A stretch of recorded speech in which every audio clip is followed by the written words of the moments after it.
Good afternoon, one and all present here. I am Rekha Pandey and I am one of the students of Satyan School of Languages. Today I have with me Mr. Satyan sir. तो सबसे पहले Satyan sir आपका बहुत बहुत धन्यवाद. तो मेरा आज का पहला क्वेश्चन रहेगा आपसे, What is knowledge? Why does it become very complex in the surface of words? Knowledge is the most important part of life. अगर हम कहें कि ज्ञान ही जीवन है, जीवन ही ज्ञान है, तो कोई अतिशयोक्ति नहीं होगी, क्योंकि जो जीवन चल रहा है ये ज्ञान की बदौलत ही चल रहा है. अगर ईशांत को ज्ञान ना होता, भान ना होता कि स्कूल ऑफ लैंग्वेजेस कहाँ जाना है और मैंने कैसे धरती पर चलना है, तो कहाँ ईशांत होते. अगर ईशांत को यह पता ना होता कि मेरी क्या सीमा है, मेरा स्वयं का कुछ ना कुछ बोध ना होता, तो कहाँ ये इनकी ज़िंदगी चलती. ज्ञान एक तरह से कहिए कि जीवन है, बिना ज्ञान के जीवन मौत के समान है. Thank you, sir. In nutshell, what I made out of your interpretation about the knowledge, कि knowledge is about living life consciously. बिल्कुल आप कह सकते हैं कि ज्ञान का मतलब ही तब होता है जब हम सचेत होकर जीते हैं. अगर सचेत नहीं जीते हैं तो फिर तो वो ज्ञान ही नहीं हो गया. और दूसरी बात ऐसी है कि ज्ञान की जब हम बात करते हैं तो वहाँ कर्म और भक्ति भी ज़रूर होनी चाहिए. मान लीजिए आपके पास ज्ञान ही ज्ञान है और आपके पास कर्म नहीं है, तो ज्ञान किस काम का है फिर. ज्ञान को कर्म में ढालना पड़ता है, इसलिए हम उसे पहचान सकते हैं कि ये सचमुच ज्ञान है. अगर नहीं है तो फिर वो इन्फॉर्मेशन जैसी होगी. और फिर जब कर्म है तो कर्म के पीछे भी ज्ञान होना चाहिए, और जब ज्ञान है तो भक्ति भी होनी चाहिए. अगर भक्ति नहीं तो अभिमान ही अभिमान होगा. तो ये सारी चीज़ें एक दूसरे से जुड़ी हैं. नहीं तो मनुष्य क्या बन जाता है, कोई मानो कर्म कर रहा है, ये पंखा भी कर्म कर रहा है, पर इसको पता नहीं कि ये चलेगा, सर्दी में भी चलेगा, गर्मी में भी चलेगा. इस पंखे को ये पता नहीं कि इस कॉन्शियसनेस ने इस पंखे में कि सर्दी में मुझे नहीं चलना है, गर्मी में ही चलना है. तो मनुष्यों को पंखे के समान नहीं होना चाहिए कर्म करने वाला. नहीं जी मैं तो कर्मयोगी हूँ, कर्मयोग. तो कर्मयोग में ज्ञान होना बहुत ज़रूरी है. और ज्ञान का मतलब है कि कॉन्शियसनेस होनी चाहिए. पंखे में कॉन्शियसनेस नहीं है, इंसान में कॉन्शियसनेस अर्थात चेतना. जिस प्रकार से हमारे शास्त्र वेद चेतना को परम सत्ता का एक लक्षण मानते हैं, यानी परम जो शक्ति है उसका एक लक्षण है चेतना भी, उसी प्रकार से ज्ञान को भी उस परम चेतना का, परम सत्ता का एक लक्षण मानते हैं. इसलिए ज्ञान बहुत ज़रूरी है. ध्यान से ज्ञान आता है. इससे पहले कि मैं अपना माइक हैंड ओवर करूँ, what I made out of your explanation, wisdom knowledge is about living life consciously. What is living life consciously? We live life consciously, then our head, heart and hand, these three whole are in sync with each other. Sir ऐसा कहते हैं कि अज्ञानी तो अंधकार में भटकता ही है, लेकिन ज्ञानी महा अंधकार में भटकता है. ऐसा इसका ब्रॉडर टर्म में क्या मीनिंग है सर?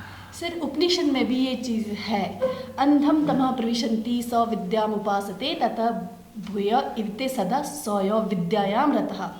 ये उपनिषद एग्जैक्टली यही बात कर. बहुत अच्छी बात आपने कही. जैसा आपने आधुनिक भारतवर्ष में देखा होगा कि अगर कोई एक ज्ञानी है तो वो ज्ञान का प्रचार प्रसार कर रहे हैं, वो ज्ञान पे ही फोकस है, उनको ना कर्म है ना भक्ति है, कुछ नहीं लेना. जबकि क्या होता है कि वास्तव में ज्ञान कर्म भक्ति आपस में जुड़े हुए होते हैं.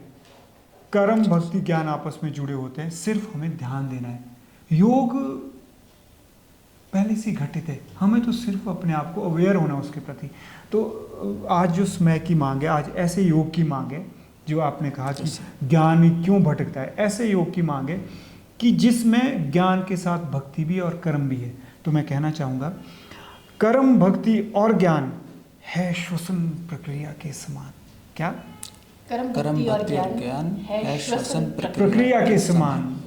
जब हम सांसें लेते तो मानो ग्रहण करते ज्ञान, जब हम सांसें छोड़ते मानो भक्ति में समर्पित करते अपने प्राण, मानो भक्ति में समर्पित करते प्राण.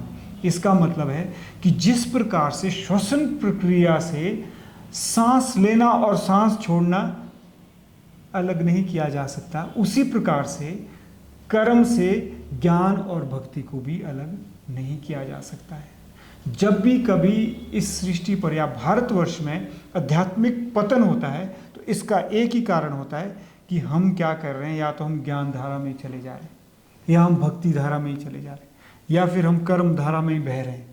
तो इन चीज़ों का समन्वय होना अर्थात योग होना, यह समय की मांग है।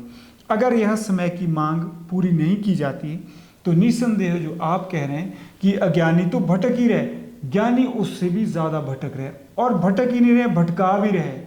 क्योंकि वास्तव में अध्यात्म का मतलब होता है कि एक इंसान जागृत बन जाए, सचेत हो जाए, अपने भीतर गुण दोष की पहचान, यही है सत्य स्वज्ञान। वो स्वज्ञान ग्रहण करे, अर्थात वह ज्ञान के लिए बाहर जरूर देखें, लेकिन इस चीज़ का ध्यान रखें कि मेरा आत्मबल बढ़े, मेरे भीतर आध्यात्मिकता पैदा हो, कहीं भी मैं जाऊं मेरी प्रेजेंस दूसरों को स्पर्श कर जाए, मेरी उपस्थिति दूसरों को स्पर्श कर जाए, छू जाए, जो मैं काम कर रहा हूं दूसरों को भी प्रेरित करूं।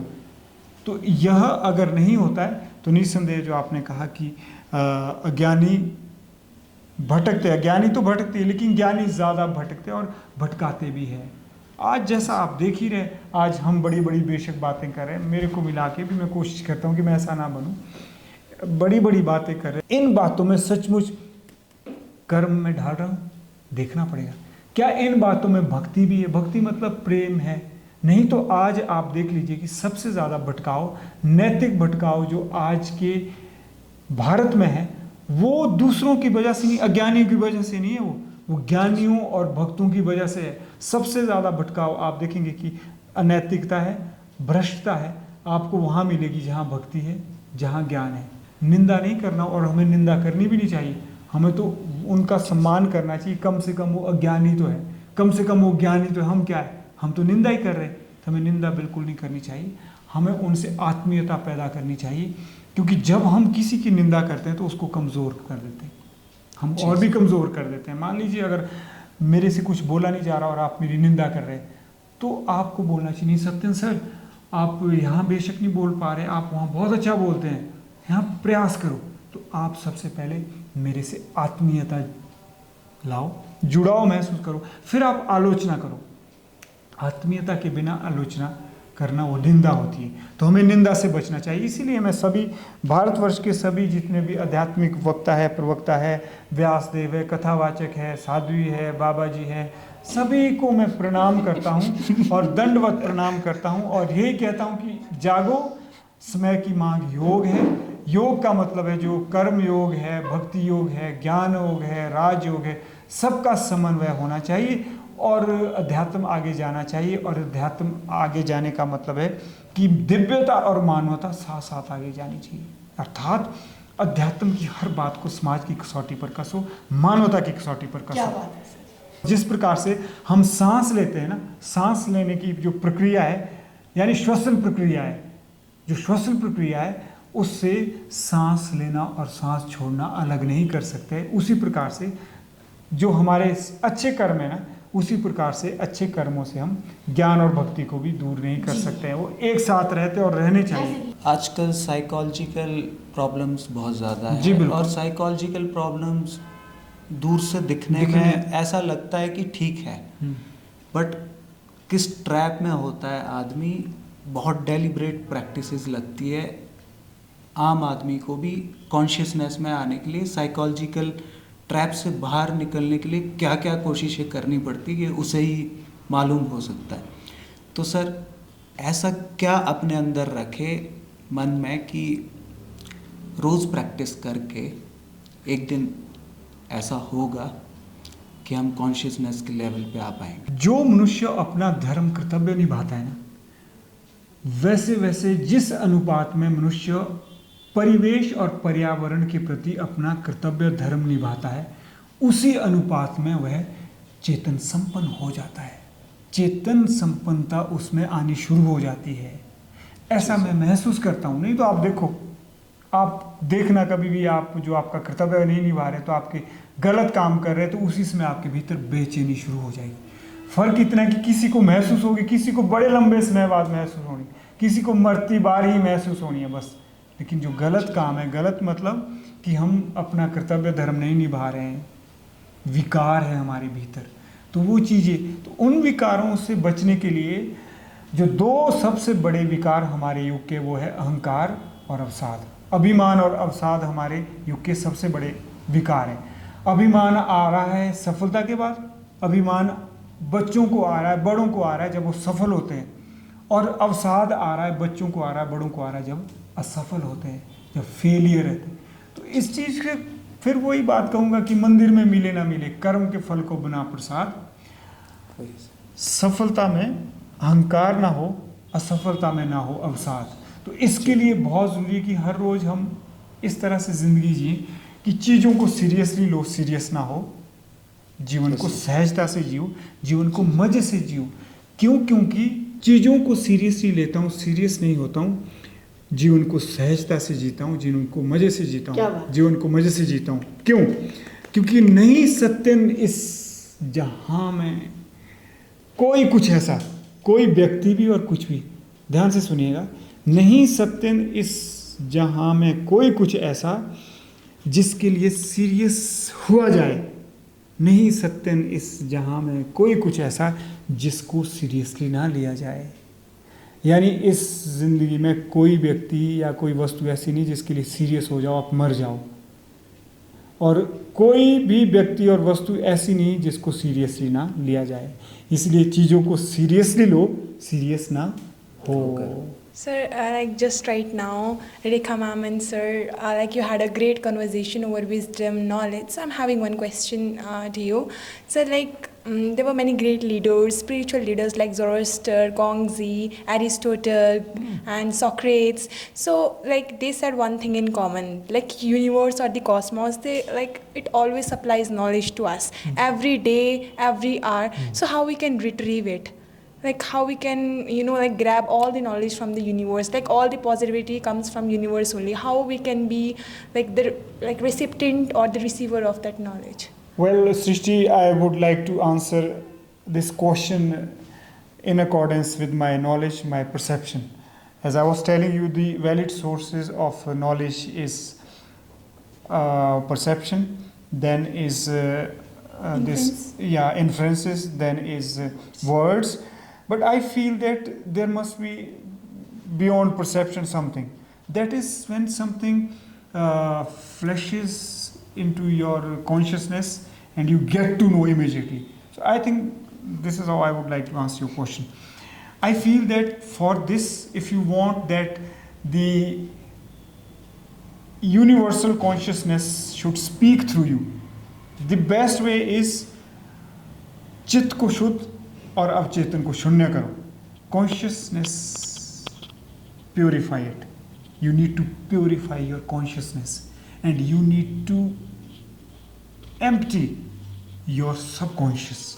It means that there are so many things stored in our subconscious mind.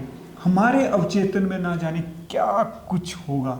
जन्म से लेकर आज तक अगर आप पहले में भी विश्वास करते हैं, अगर मान लिया जाए कि जन्म भी होते हैं, तो भी ना भी माने तो भी, तो हमारे अवचेतन में ना जाने क्या क्या चीज़ें स्टोर्ड हैं, पड़ी हैं, भरी पड़ी हैं. उनको हमें क्या करना चाहिए? हमें शून्य करते रहना चाहिए. शून्य का मतलब कैसे करेंगे? या तो शब्दों को दो सुंदर आकार, या हो जाओ निर्विचार, पैदा करो संवाद का संस्कार.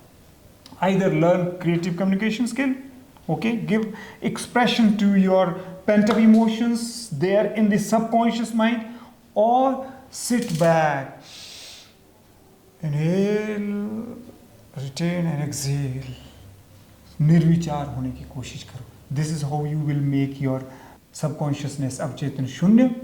And how will you purify your चित्त, consciousness? अब कॉन्शियसनेस को पवित्र बनाना, कॉन्शियसनेस को शुद्ध बनाना, अब ये तो आप देख लीजिए कि आप जब अपनी इंद्रियों को भटकने देते हैं, आप ठीक है कला के नाम से, आप संगीत के नाम से, सौंदर्य बोध के नाम से जब आप अपने जीवन को मिलावटी बनाते हैं, सजावटी बनाते हैं, दिखावटी बनाते हैं, तो आप अपने चित्त को शुद्ध कैसे कर सकते, कॉन्शियसनेस को शुद्ध नहीं कर सकते। तो मैं यही कहना चाहूँगा, if you really want, am I clear to you, are you able to understand? If you want that consciousness of this universe should speak through you and should give you, supply you knowledge, and you should be able to receive that knowledge. So please make your chit shuddh and avchetan shunya. And this is what I have learnt in my life. Because whenever I write poems of different level, and I am sure that they stand, because I feel that they are in consonance and resonance with the wisdom given in our texts, Vedas and all Upanishads.